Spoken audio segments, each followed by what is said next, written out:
수술 당일 담당 의사가 심각한 표정으로 나타났습니다. 실제 신장 이식이 필요한 환자는 김도연이라는 분입니다.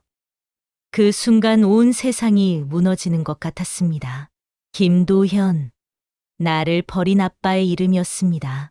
30년 만에 돌아온 엄마는 또다시 아빠를 위해 나를 이용하고 있었습니다. 모든 것이 거짓말이었습니다. 이 여자에게 무슨 일이 있었던 걸까요? 이야기 지금 시작합니다. 1995년 11월의 어느 저녁, 나는 작은 방 창가에 무릎을 끌어안고 앉아 있었습니다. 바깥에서 또다시 아빠와 엄마의 싸우는 소리가 들려왔습니다. 10살 나이에도 알 수 있었습니다. 이 집안에 무언가가 심각하게 잘못되어 가고 있다는 것을.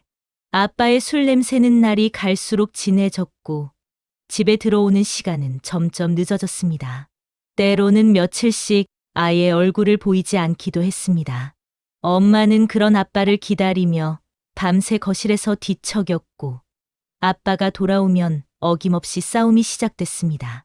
나는 두 손으로 귀를 막았지만 그들의 목소리는 벽을 뚫고 들어왔습니다. 여보, 이게 말이 되냐고. 선영이가 보고 있어. 애가 무슨 죄야. 뭘 봐. 얜 아무것도 모르잖아. 그리고 나한테 뭘 바라는 거야? 하지만 나는 알고 있었습니다.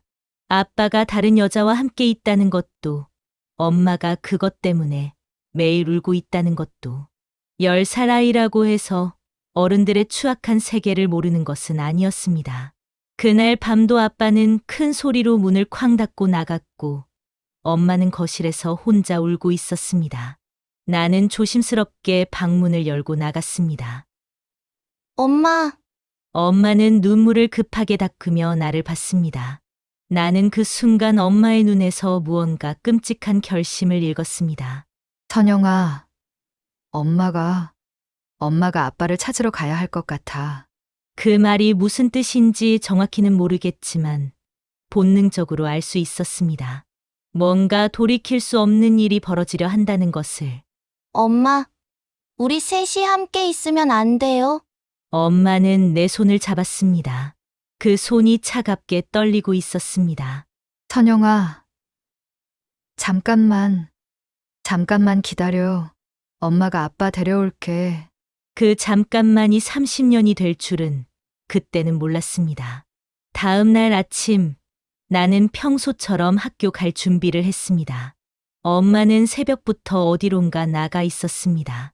나는 혼자 밥을 먹고 혼자 가방을 챙겨 학교로 향했습니다. 그런 일이 벌써 몇 번째였지만 그날은 왠지 다를 것 같은 불안한 예감이 들었습니다. 학교에서 돌아왔을 때 집은 텅 비어 있었습니다. 식탁 위에 엄마의 쪽지 한 장이 놓여 있었습니다. 선영아, 엄마는 아빠를 찾으러 간다. 밥은 냉장고에 있고 용도는 서랍에 있어. 곧 돌아올게. 나는 그 쪽지를 몇 번이고 다시 읽었습니다. 그리고는 엄마의 방을 확인했습니다. 옷장이 반쯤 비어 있었습니다. 화장대 위에 엄마 사진도 없어졌습니다. 그제야 깨달았습니다. 엄마가 정말로 떠났다는 것을. 일주일이 지나고 한 달이 지났습니다. 나는 매일 밤 창가에 앉아 엄마가 돌아오기를 기다렸습니다. 냉장고의 음식은 떨어져 갔고 서랍의 용돈도 바닥이 났습니다. 나는 동네 슈퍼에서 라면을 사 먹으며 버텼습니다. 밤이 되면 혼자서 너무 무서웠습니다. 나는 엄마를 부르며 울었고 때로는 화가 나서 베개를 던지기도 했습니다. 하지만 아무도 대답해주지 않았습니다. 어느 날 동네 김 아주머니가 집에 찾아왔습니다. 아주머니는 한 달 넘게 혼자 지내고 있는 나를 보며 눈물을 글썽였습니다. 선영아, 엄마가 언제 돌아온다고 했어? 잘 모르겠어요. 하지만 엄마는 거짓말 안 해요. 나는 여전히 엄마를 믿고 있었습니다. 아니, 믿고 싶어 했습니다.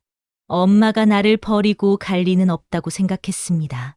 하지만 시간이 흘러도 엄마는 오지 않았습니다. 겨울이 지나고 봄이 와도 여름이 와도 엄마는 나타나지 않았습니다. 나는 그제야 진실을 받아들여야 했습니다. 엄마가 아빠를 택하고 나를 버렸다는 것을. 몇 년 후, 나는 우연히 동네에서 아빠를 만났습니다. 아빠는 다른 여자와 함께 웃으며 걸어가고 있었습니다. 마치 자신에게 딸이 있었다는 사실 따위는 까맣게 잊은 채로. 나는 그 순간 완전히 이해했습니다. 나를 버린 것은 엄마만이 아니었습니다. 아빠도 마찬가지였습니다. 그들은 모두 자신들의 사랑을 위해 나를 선택했다가 그 사랑을 위해 나를 버렸습니다. 그날 밤 나는 다시 창가에 앉았습니다. 하지만 이번에는 울지 않았습니다.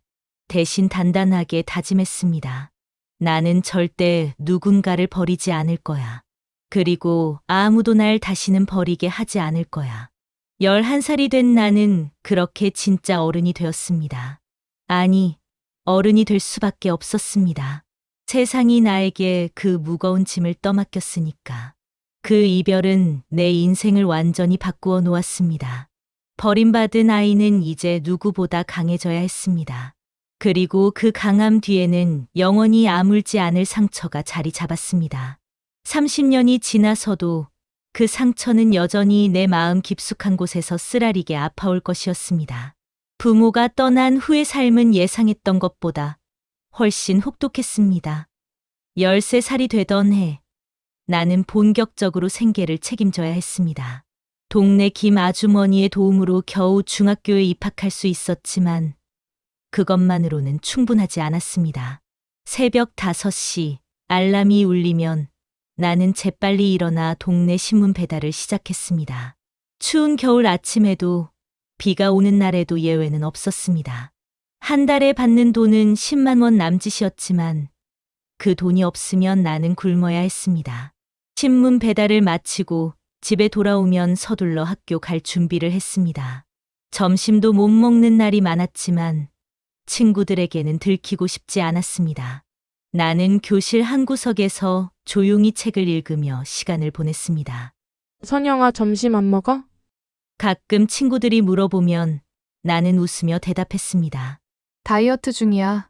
거짓말이었지만 그 거짓말로 나는 자존심을 지킬 수 있었습니다. 방과 후에는 동네 슈퍼에서 아르바이트를 했습니다. 사장 아주머니는 내 사정을 알고 있었기에 중학생인 나를 고용해 주었습니다. 물건 정리부터 계산까지 할 수 있는 일은 모두 했습니다. 선영아, 어쩜 이렇게 기특하니? 이 나이에 이렇게 열심히 일하다니. 아주머니의 칭찬을 들을 때마다 나는 복잡한 기분이 들었습니다. 기쁘기도 했지만 동시에 서글프기도 했습니다. 다른 아이들처럼 학원에 다니고 친구들과 놀고 싶었지만 그럴 수 없는 현실이 원망스러웠습니다. 고등학교에 입학할 때쯤 나는 이미 어른 못지않게 세상을 알고 있었습니다. 돈의 소중함을, 혼자서 살아가는 방법을, 그리고 누구도 믿지 말아야 한다는 교훈을. 친구들은 연예인 이야기나 연애 얘기로 시끌벅적했지만 나에게는 그런 여유가 없었습니다. 고등학교 2학년 때 나는 편의점에서 야간 아르바이트를 시작했습니다. 밤 10시부터 새벽 6시까지 거의 매일 밤을 그곳에서 보냈습니다. 학교에서는 꾸벅꾸벅 졸기 일수였지만 성적만큼은 놓지 않으려 했었습니다. 너 대학 갈 거야? 담임 선생님이 진로 상담을 하며 물었을 때 나는 망설임 없이 대답했습니다. 네. 꼭 갈 거예요.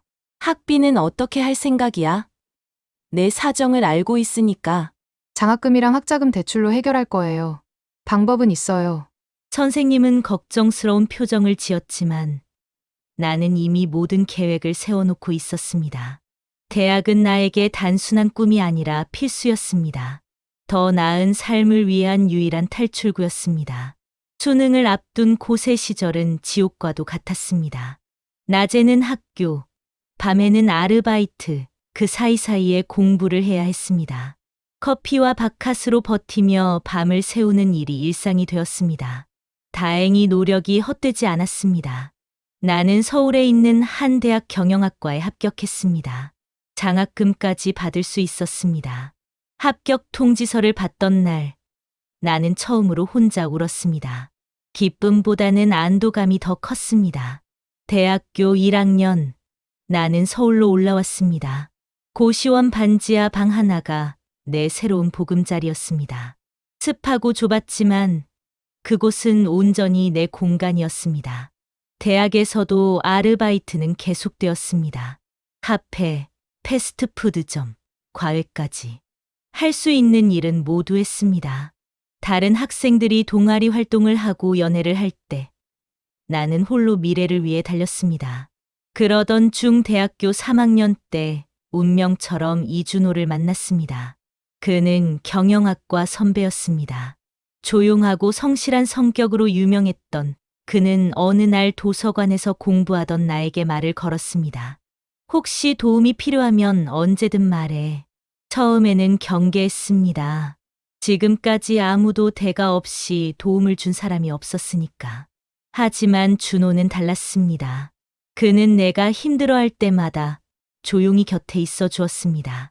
밥을 굶고 있으면 자연스럽게 같이 식사하자고 했고, 아르바이트로 지쳐 있으면 무언의 위로를 해주었습니다. 선영아, 너무 무리하지 마. 그의 따뜻한 말 한마디에 나는 무너질 뻔했습니다. 그동안 혼자 견뎌온 모든 것들이 한꺼번에 무너져 내리는 것 같았습니다. 전 괜찮아요. 하지만 나는 여전히 벽을 쌓고 있었습니다. 누군가에게 의존하는 것이 두려웠습니다. 언젠가는 떠날 사람에게 마음을 주고 싶지 않았습니다. 준호는 급하게 다가오지 않았습니다. 천천히 조심스럽게 내 마음의 벽을 허물어 갔습니다. 그는 내 과거를 묻지 않았고 내 상처를 건드리지 않았습니다. 그저 현재의 나를 있는 그대로 받아들여 주었습니다. 대학교 4학년이 되자 나는 서서히 준호에게 마음을 열기 시작했습니다. 그와 함께 있으면 처음으로 가족이라는 단어가 무엇인지 알 것 같았습니다. 누군가 나를 기다려주고 걱정해주고 사랑해준다는 것이 얼마나 소중한지 깨달았습니다. 졸업을 앞두고 준호가 고백했습니다. 선영아, 나와 결혼해 줄래?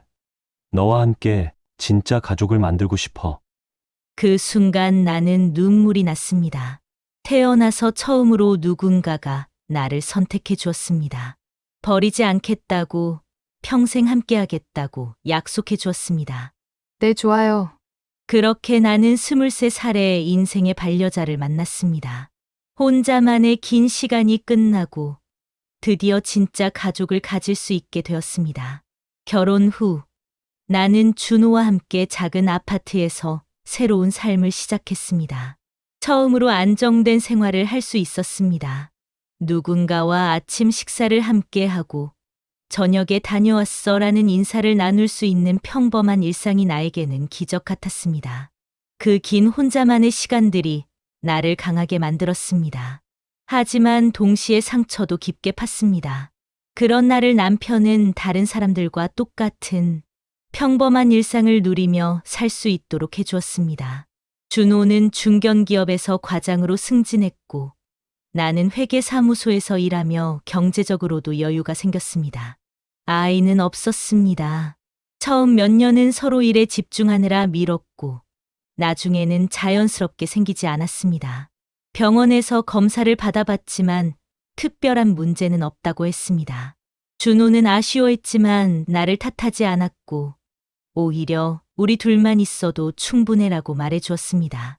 어쩌면 내 마음 깊은 곳에서 아이를 두려워하고 있었을지도 모릅니다.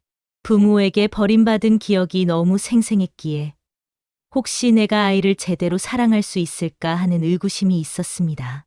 2025년 3월의 어느 토요일 오후 나는 거실에서 책을 읽고 있었습니다. 준호는 골프를 치러 나간 상태였습니다. 평온한 주말 오후 현관문에서 초인종이 울렸습니다. 택배인 줄 알고 대수롭지 않게 문을 열었습니다. 그런데 문 앞에 서 있던 사람을 보는 순간 나는 얼어붙었습니다. 늙고 지친 여자가 거기 서 있었습니다. 주름진 얼굴, 구부정한 어깨, 색바랜 옷차림. 하지만 그 눈만큼은 여전히 기억 속의 그 사람과 같았습니다. 선영아. 그 한마디에 나는 30년 전 10살의 아이로 돌아갔습니다. 문 앞에서 엄마를 기다리던 그 아이로 엄마, 목소리가 떨렸습니다. 꿈인지 현실인지 구분이 되지 않았습니다. 엄마는 눈물을 글썽이며 나를 바라봤습니다. 그녀도 30년의 세월을 견뎌온 모습이 역력했습니다. 엄마야. 엄마가 왔어. 나는 한참 동안 말이 나오지 않았습니다. 이 순간을 수없이 상상해봤지만 막상 현실이 되니 어떤 반응을 해야 할지 몰랐습니다. 화가 났습니다. 30년 동안 나를 버리고 살아온 사람이 이제 와서 나타난 것에 대한 분노가 치밀어 올랐습니다. 동시에 슬펐습니다. 그토록 그리워했던 엄마가 이렇게 늙고 초라한 모습으로 돌아온 것이.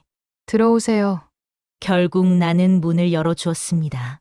피는 물보다 진하다는 말이 있듯이 아무리 원망해도 엄마는 엄마였습니다. 거실로 들어온 엄마는 주변을 둘러보며 감탄했습니다. 잘 살고 있구나. 정말 다행이야. 어떻게 우리 집 주소를 아셨어요? 사람 찾는 곳에 의뢰해서 내가 결혼했다는 것도 알았어. 남편은 어디 갔어? 골프 치러 나갔어요. 어색한 침묵이 흘렀습니다. 30년의 공백을 어떻게 메워야 할지 알 수 없었습니다. 선영아. 엄마가 정말 미안해. 엄마는 갑자기 무릎을 꿇고 앉으며 눈물을 흘렸습니다. 엄마가 잘못했어. 너를 혼자 두고 떠난 거 평생 후회하고 살았어. 나는 그 모습을 내려다보며 복잡한 감정에 휩싸였습니다. 용서하고 싶기도 했고 더 화를 내고 싶기도 했습니다. 그럼 왜 30년 동안 연락 한 번 없으셨어요? 제가 어떻게 살고 있는지 궁금하지도 않으셨나요? 궁금했어. 너무 궁금했어. 하지만 용기가 없었어. 내가 날 용서하지 않을 것 같아서. 맞아요. 용서 안 했어요. 내 말에 엄마는 더욱 슬퍼했습니다. 그래도 이렇게 와서 다행이야. 내가 잘 살고 있는 걸 보니까. 준호가 골프를 마치고 돌아온 것은 저녁 무렵이었습니다. 거실에서 어색하게 앉아 있는 우리를 보고 그는 놀랐습니다. 여보, 이분은? 제 엄마예요. 준호의 표정이 굳어졌습니다. 나의 과거 이야기를 모두 알고 있던 그였기에 갑작스런 엄마의 등장이 얼마나 큰 충격인지 이해하고 있었습니다. 아, 처음 뵙겠습니다. 선영이 남편 이준호입니다. 엄마는 준호를 보며 고개를 숙여 인사했습니다. 이서방, 우리 선영이를 잘 돌봐줘서 고마워. 당연한 일입니다. 준호는 정중하지만 거리감 있는 태도를 보였습니다. 그날 밤 나는 엄마를 집에 재워드렸습니다. 30년 만에 함께 지내는 밤이었지만 전혀 편하지 않았습니다. 마치 낯선 사람과 함께 있는 것 같았습니다. 선영아, 정말 미안해. 엄마는 밤늦게까지 사과를 반복했습니다. 하지만 사과만으로 30년의 상처가 치유될 수는 없었습니다. 이튿날 아침 준호는 출근하면서 나에게 조용히 말했습니다. 여보, 신중하게 생각해. 너무 감정에 휩쓸리지 마. 나는 준호의 걱정을 이해했습니다. 하지만 동시에 마음 한구석에서는 엄마와의 관계를 회복하고 싶다는 희망도 있었습니다. 엄마는 며칠 더 머물렀습니다. 그 시간 동안 우리는 조금씩 과거 이야기를 나눴습니다. 엄마는 아빠를 찾아 헤매다가 결국 그가 다른 여자와 새 가정을 꾸린 것을 알고 절망했다고 했습니다. 그 후로는 혼자 살면서 각종 일을 하며 근근히 버텨왔다고 했습니다. 아빠는 어떻게 되셨어요? 지난해 돌아가셨어. 그 말을 들었을 때 나는 아무 감정이 느껴지지 않았습니다. 이미 마음속에서 죽은 사람이었으니까. 엄마와의 일주일은 기묘한 시간이었습니다. 미워하면서도 불쌍했고 화가 나면서도 안쓰러웠습니다. 30년 동안 혼자 살아온 내 모습과 엄마의 모습이 겹쳐 보이기도 했습니다. 결국 나는 결정했습니다. 완전히 용서할 수는 없지만 그렇다고 다시 내쫓을 수도 없었습니다. 엄마, 근처에 작은 원룸 하나 구해드릴게요. 가끔씩 만나요. 엄마는 눈물을 흘리며 고개를 끄덕였습니다. 고마워. 선영아, 정말 고마워. 그렇게 엄마는 다시 내 삶에 들어왔습니다. 완전한 화해는 아니었지만 적어도 연을 끊지는 않기로 했습니다. 하지만 마음 깊은 곳에는 여전히 차가운 무언가가 남아 있었습니다. 30년의 상처가 일주일 만에 아물 수는 없었습니다. 그리고 그 상처는 앞으로 일어날 더 큰 시련의 전조였습니다. 준호는 내 결정을 존중해 주었지만 걱정스러운 표정을 숨기지 못했습니다. 여보, 너무 빨리 마음을 열지는 마. 시간을 두고 천천히 생각해. 나는 준호의 말이 옳다는 것을 알고 있었습니다. 하지만 동시에 마지막 남은 가족에 대한 그리움도 무시할 수 없었습니다. 그 복잡한 감정이 훗날 나를 더 큰 혼란에 빠뜨릴 것이라는 사실을 그때는 알지 못했습니다. 엄마가 돌아온 지 3개월이 지났습니다. 처음에 어색함은 조금씩 누그러졌지만 여전히 완전한 가족의 느낌은 아니었습니다. 나는 일주일에 2번 정도 엄마의 원룸을 방문했고 생활비도 조금씩 도와드렸습니다.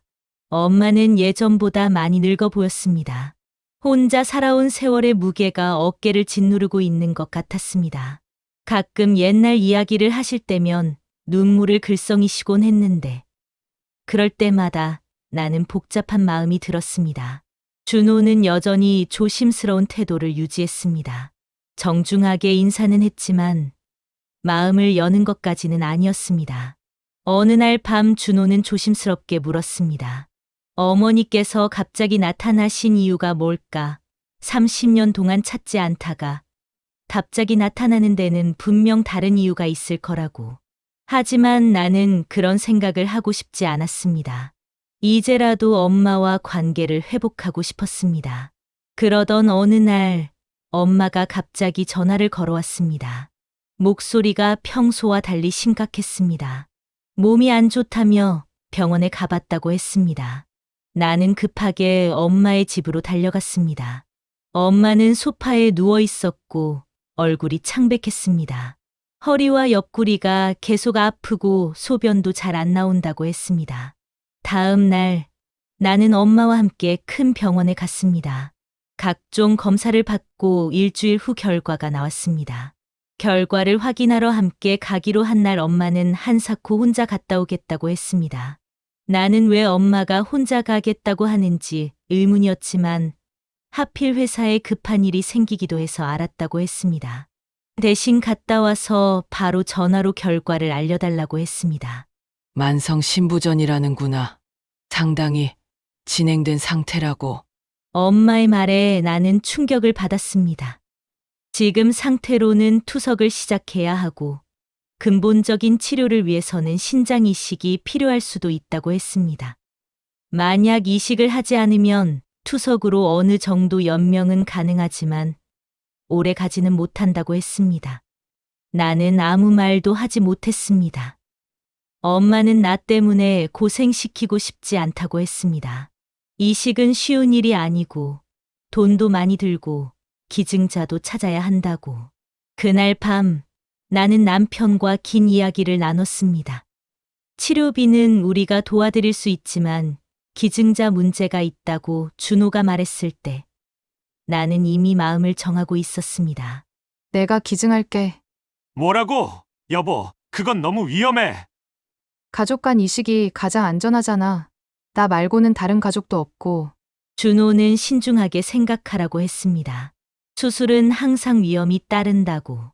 하지만 나는 엄마가 죽을 수도 있다고 말했습니다. 그분이 30년 동안 당신을 어떻게 대했는지 잊었어? 갑자기 나타나서 이런 부탁을 하는 게 이상하지 않아? 준호의 말에 나는 화가 났습니다. 그래도 엄마야. 내가 할 수 있는 마지막 효도라고. 효도라고? 당신을 버린 사람에게 왜 그런 희생을 해야 해? 우리는 그날 밤 처음으로 크게 싸웠습니다. 준호는 내가 감정에 휩쓸려 잘못된 결정을 한다고 했고 나는 준호가 너무 이기적이라고 했습니다. 며칠 후 나는 병원에서 기증자 적합성 검사를 받았습니다. 다행히 조직 적합성이 높다는 결과가 나왔습니다. 의사는 기증이 가능하지만 충분히 고민해보고 결정하라고 했습니다.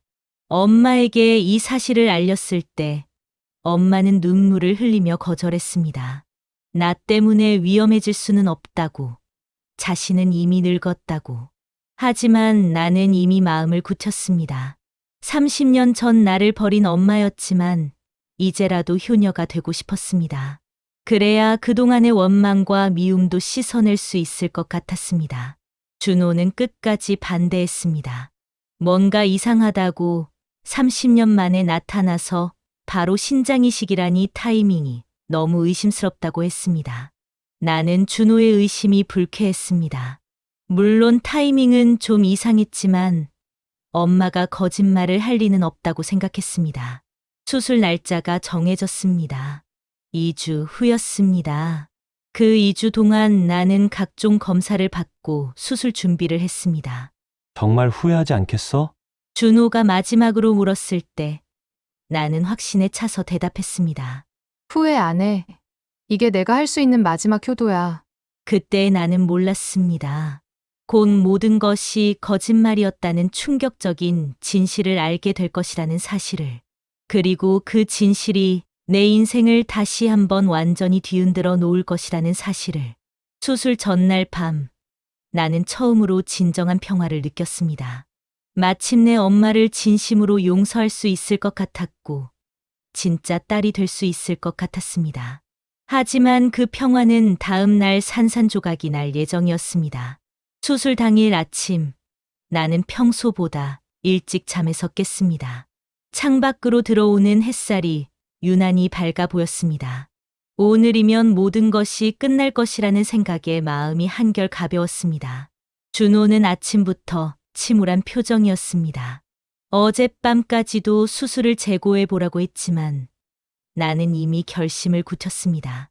30년 동안 쌓인 원망과 미움을 이 한 번의 선택으로 모두 씻어낼 수 있을 것 같았습니다. 엄마는 이미 수술복을 입고 기다리고 있었습니다. 평소보다 더 작아 보이는 엄마의 모습에 나는 마음이 찡해졌습니다. 엄마는 고맙다고, 이런 큰 사랑을 받을 자격이 있나 싶다고 말했습니다.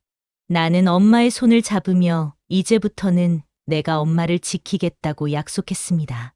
수술 몇 시간 전 각자의 입원실에서 대기 중이었고, 준호는 여전히 불안한 표정으로 내 옆에 앉아 있었습니다. 담당 의사가 심각한 표정으로 나타나 보호자를 상담실로 불렀습니다. 불길한 예감이 들었습니다. 준호와 함께 상담실로 따라갔습니다. 환자분의 최종 검사 결과에 문제가 있습니다. 의사는 서류를 들여다보며 말을 이었습니다. 사실 문제는 검사 결과가 아니었습니다. 병원의 의료보험 확인 시스템에서 이상이 발견된 것이었습니다. 의사는 차근차근 설명했습니다. 엄마가 제출한 신분증과 의료보험증의 정보가 일치하지 않았다고. 더 심각한 것은 엄마의 이름으로 신장이식 대기자 명단에 등록된 기록이 없다는 점이었습니다. 대신 같은 주민등록번호로 다른 이름이 등록되어 있었습니다. 실제 신장이식이 필요한 환자는 김도연이라는 분입니다.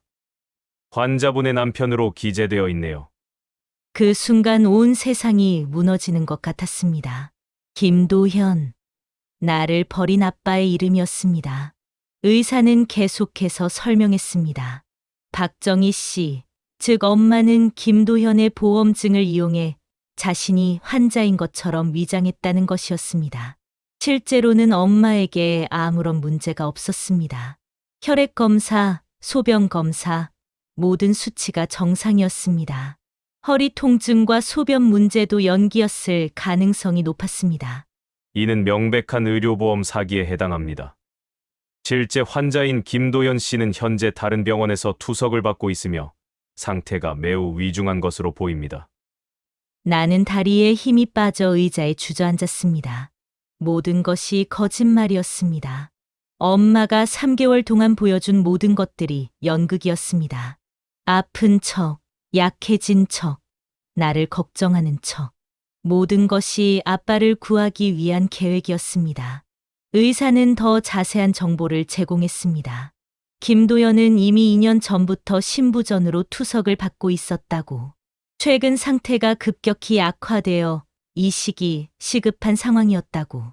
그리고 박정희는 한 달 전부터 여러 병원을 돌아다니며 이런 식으로 접근을 시도했다는 정황이 있다고 했습니다. 그리고 본 병원 관계자를 매수해 이 같은 일을 꾸민 것 같다고 했습니다. 나는 휘청거리며 상담실을 나와 엄마가 있는 곳으로 향했습니다. 엄마는 여전히 침대에 누워 있었습니다. 나를 보자 미소를 지었습니다. 이제 곧 수술인지 물었습니다. 나는 엄마의 얼굴을 찬찬히 바라봤습니다. 어떻게 이런 거짓말을 할 수 있었을까? 어떻게 3개월 동안 딸을 속이고 이용할 계획을 세울 수 있었을까? 엄마, 정말 아픈 사람은 아빠죠? 엄마의 얼굴이 순간 굳어졌습니다. 뭔 소리냐고 아빠는 이미 죽었다고 둘러대고 있었지만 그 표정에서 이미 모든 것이 드러났습니다. 다 알고 왔어요. 지금 신장이식이 시급한 사람은 아빠라는 거려. 엄마는 아무 문제 없고. 엄마는 당황한 표정으로 둘러대려 했습니다. 하지만 이미 모든 것이 밝혀진 상황에서 변명은 무의미했습니다. 30년 만에 나타나신 이유가 이거였군요. 아빠를 구하기 위해서, 날 이용하기 위해서. 엄마는 눈물을 흘리기 시작했습니다. 내 말을 들어보라고 했습니다. 아빠가 정말 죽어가고 있다고. 엄마는 아빠 없이는 못 산다고. 네, 아빠 없이는 못 살아. 그래서 거짓말했어. 그 한마디에 모든 것이 명확해졌습니다. 30년 전에도 아빠를 택하고 나를 버렸던 엄마가 이번에도 똑같은 선택을 하고 있었습니다. 심지어 이번에는 나를 속이고 이용하면서까지. 그래서 거짓말하신 거예요? 30년 동안 한 번도 찾지 않던 딸의 신장을 떼가려고? 그렇게 딸을 속여서 남편을 구하려고?